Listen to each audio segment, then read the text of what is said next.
अगले दिन सुबह सुबह ही राज और नैना वापस मुंबई के लिए निकल गए। कोई भी उन्हें जाने तो नहीं देना चाहता था, लेकिन मिस्टर मल्होत्रा की तबीयत कुछ सही नहीं थी और ऑफिस का काम भी तो था, तो किसी ने ज़्यादा दबाव नहीं डाला, लेकिन वादा जरूर ले लिया कि वो टाइम निकाल कर कुछ दिन के लिए उनके साथ रहने आए। राज ने भी सभी को मुंबई आने को बोला। उनके जाने के कुछ देर बाद ऋषभ माँ के पास आया, जो मंदिर के लिए निकल रही थी। ऋषभ, चलिए माँ, मैं ले चलता हूँ आपको मंदिर, कुछ बात भी करनी। वह अपनी बात पूरी भी नहीं कर पाया था कि सामने से कबीर आया। चले माँ?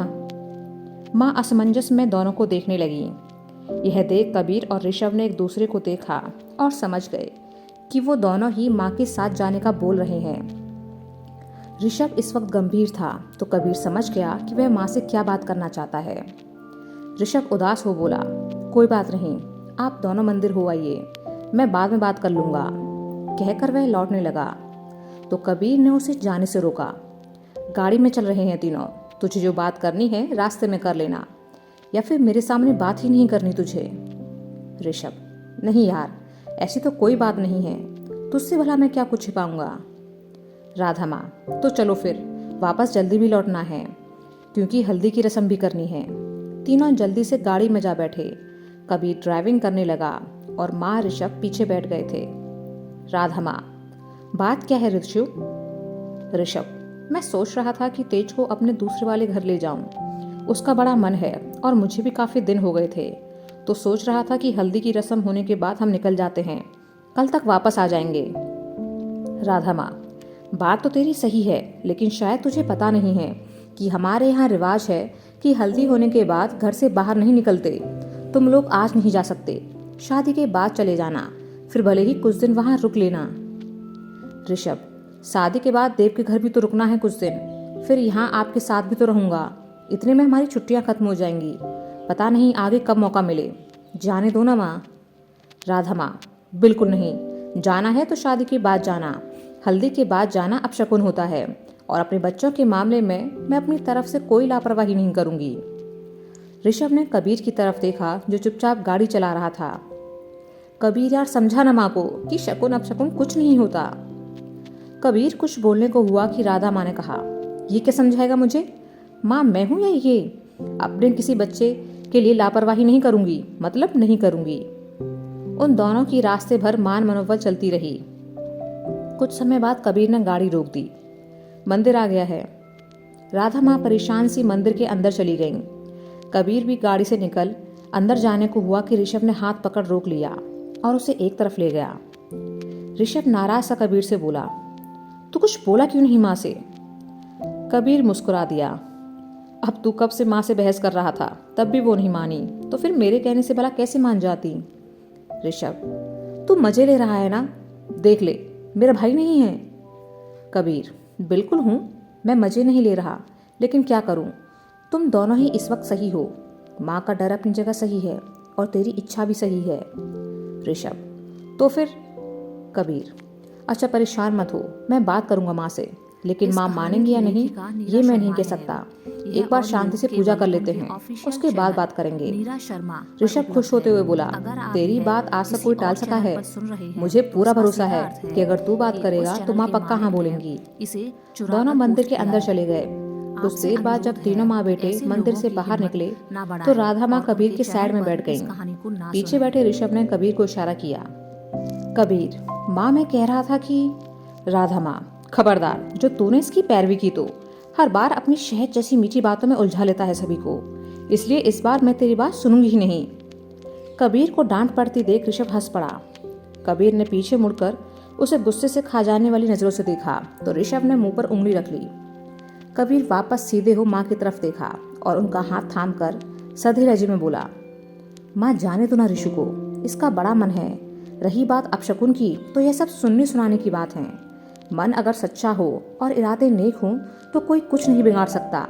फिर आपके भोलेनाथ भी तो है ना आपके साथ, सब अच्छा करेंगे वो। ऋषभ अपनी नई जिंदगी की शुरुआत करने से पहले एक बार अपने माँ बाबा का आशीर्वाद लेना चाहता है, तो उसमें गलत ही क्या है? ये इसकी इच्छा भी है और हक भी। क्या आप अपने मन के डर के लिए सच में इसे इसके हक से रोक लेंगी? राधा माँ शांत हो गईं। कबीर ने ऋषभ की तरफ देखा। जैसे कह रहा हो गया काम। ऋषभ खुश हो गया।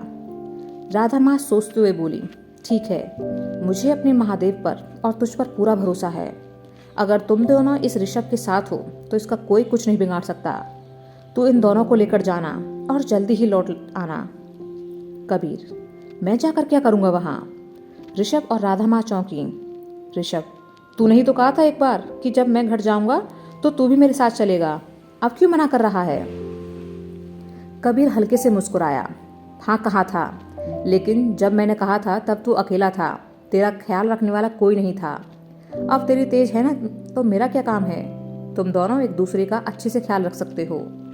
राधा माँ, लेकिन कबीर, माँ परेशान मत हो, सही सलामत आ जाएंगे दोनों। कुछ समय बाद तीनों घर पहुंचे तो माँ ने सभी को ऋषभ की बात बताई। कुछ लोग उसकी बात के खिलाफ थे तो कुछ समर्थन में, लेकिन कबीर ने सभी को समझा बुझाकर शांत कर दिया। देव एक और चुपचाप खड़ा गुस्से से कबीर और ऋषभ को देख रहा था। उन दोनों ने ही यह बात नोटिस कर ली थी। देव अब घर से बाहर निकल गया और कुछ दूर सड़क पर जाकर खड़ा हो गया। कबीर उसके पीछे जा पहुंचा। क्या बात है, क्यों गुस्सा कर रहा है? देव, तुझे पता है ना कि हर बार हमारी शादी में कुछ ना कुछ गड़बड़ होती आई है, तो फिर क्यों कर रहा है तू ऐसा? तू क्यों उन दोनों को जाने दे रहा है? कुछ ऊंच नीच हो गई तो कौन जिम्मेदार होगा? चल, भेज रहा है तो एक बार को मैं समझ भी लेता हूँ, मैं मना नहीं कर रहा, लेकिन अकेले? कबीर, कुछ नहीं होगा, तू परेशान मत हो। देव, मेरा बस चले तो मैं किसी को भी शादी होने तक घर से बाहर न जाने दूं, लेकिन सुनता ही कौन है मेरी? देव बड़बड़ाता हुआ वहां से चला गया। कबीर उसे आवाज देता रह गया, लेकिन देव रुका नहीं। कबीर परेशान सा खड़ा उसके आंखों से ओझल होने तक चुपचाप खड़ा रहा। जैसे ही वह वापस लौटने को हुआ तो सामने ऋषभ को पाया। ये इंसान ना सच में देवदास है, इसका बस चले तो हमें घर में कैद कर दे और खुद बाहर रखवाली पर बैठ जाए। कबीर हंस पड़ा, अब कर भी क्या सकते हैं, आ जाएगा थोड़ी देर में, ये ज़्यादा वक्त नाराज नहीं रह सकता। दोनों बातें करते हुए घर चले गए। कुछ ही देर में हल्दी की रस्म शुरू हो गई थी। चारों तरफ हंसी खुशी का माहौल था। घर और आस पड़ोस की महिलाएं मंगल गीत गा रही थीं, ढोल बज रहे थे और चारों दुल्हा दुल्हन की हल्दी लगाई जा रही थी। मंजीत ने जय को उत्सुक देखा तो बोला, तू भी लगवा ले अगर नहीं रहा जा रहा हो तो। जय, सच्ची मन तो मेरा भी बड़ा कर रहा है कि लगे हाथ मैं भी शुभ काम कर ही लूं, लेकिन घर वालों के बिना क्या फायदा? माँ पापा के कितने सारे अरमान होंगे, वो भी तो पूरे करने हैं। ज़्यादा से ज़्यादा 1-2 महीने की बात है, फिर आप सभी के प्यार और आशीर्वाद से मैं भी कर लूँगा शादी। कबीर ने देखा कि देव अभी तक नहीं आया है तो उदास हो गया।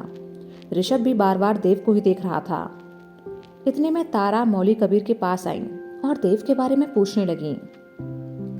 कबीर ने उन्हें सब कह सुनाया। दूर खड़ी राधा माँ ने जब यह सुना तो बड़बड़ाने लगी, पता नहीं ये लोग कब बड़े होंगे। उन्होंने जाकर कबीर से देव को ढूंढ कर लाने को कहा। कबीर, पता नहीं कहाँ रह गया, ढूंढता हूं मैं, कहते हुए वह घर से बाहर की ओर निकला।